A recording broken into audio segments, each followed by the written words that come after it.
When the Saints came marching into New Orleans in 1967, one of the team's partial owners was one of the city's best-known trumpeters, the late Al Hurt. So it's only fitting that 50 years later, a Dixieland jazz band is as much a part of the game in the Dome as what's happening on the field. Kim Holden has more.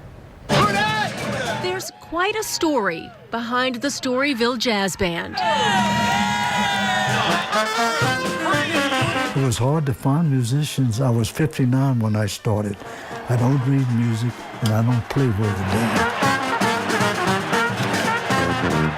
They needed a tuba player, so I came in not knowing anything about Dixieland or jazz music. Really didn't, a lot of us didn't know how to read music a lot. We just kind of picked it up as we went. Like a band of brothers. We fight with each other, Yes, you know. Absolutely. But at the end of the day, you know, we love each other. You know, we're family. They've been a fixture in the Superdome for 31 years now. You can catch their pregame kickoff at Gate A. Their enthusiasm, infectious for the young and the old. Part of the reason for that is the frontman for the band, Bruce Hurstis. I hope they like us. I always tell them, I said, look, are you applauding because you like us, or are you applauding because we stopped playing? He's been called the Drew Brees of Dixieland. With his pocket trumpet and dance moves, he and the band score points from friends and foes alike. They come up to us, they want us to play songs for them, they want to take pictures with us. They love the whole experience. That's one of the reasons we're there, to be like ambassadors of New Orleans and the music. You know, ultimately, we want people to have fun with us, you know. Maybe not Falcon fans, but everybody else. They scramble from section to section, starting at the top and working their way down the dome.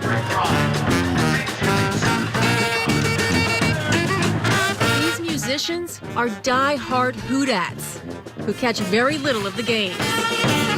They remember when the game was hard to watch. Y'all were there for the bags. Yeah, we sure were. And we'd go play up in Terrace, and there was like hardly anybody up there. You know, so it's kind of like a practice session for us. So there were times when we were the only good thing going on in the Superdome. The team was, 1-15, horrible. You gotta get a little more bump. Today, fans love the rhythm of Storyville and the Saints. Y'all want some music?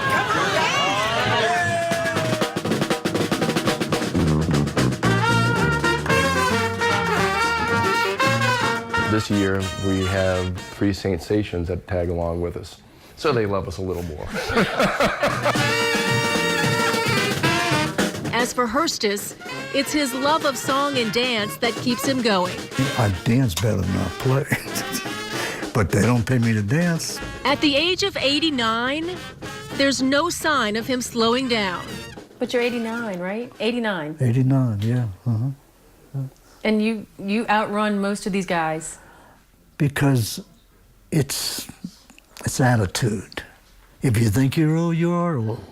And I don't believe that. You're only old. You'll know when you're old. I know I will. The best part is when Bruce sees somebody tapping that foot and he runs up in front of him and dances. They call him Crazy Legs. He's got his own style. He's had it since I was young, and that was a long time ago. He's like the Energizer Bunny. Yeah. So to speak. He keeps going. This is what I think he gets up for every day. He looks forward to every game, every season. It's what he wants to do. He's been, really not only a band leader, but he's also been like a mentor for us. He's not the band leader, he's the heart and soul of the band. The band is him. He's like the old fire horse. You ring the bell, he gets up and runs.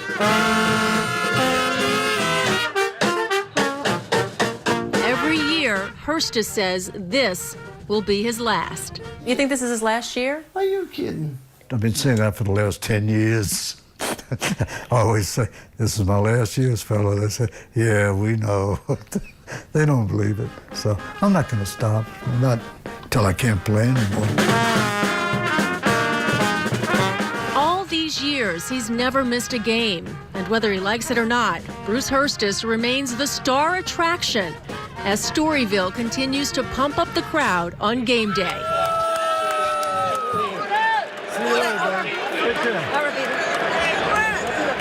Some big names have come through the band over the years. One of them is trombonist Mark Mullins, who went on to front Bonorama. Storyville has traveled to Tokyo and London with the team over the years, and they used to accompany Tom Benson on the field for the Benson Boogie after a big win. I mean, there's no other NFL stadium has entertainment like this, and they're amazing. And Bruce, who's 89, you kept saying, he's not 89. There's no way, right? He's 89. He's so funny. He's got great moves, and he does play well. He did not want the story to be about him. He was insistent that the story not be about him. He wanted it to be about the band because he loves these guys. That's nice. And gives them the credit, but he's clearly... Oh my He gives it that extra flavor. I mean, the dance moves and... The moves are good. Can't keep up with him. And It's he's crazy. 89. Like, really, he's 89. I'll tell you this, he had a heart attack in Oh, wow. 2011. Didn't miss a beat.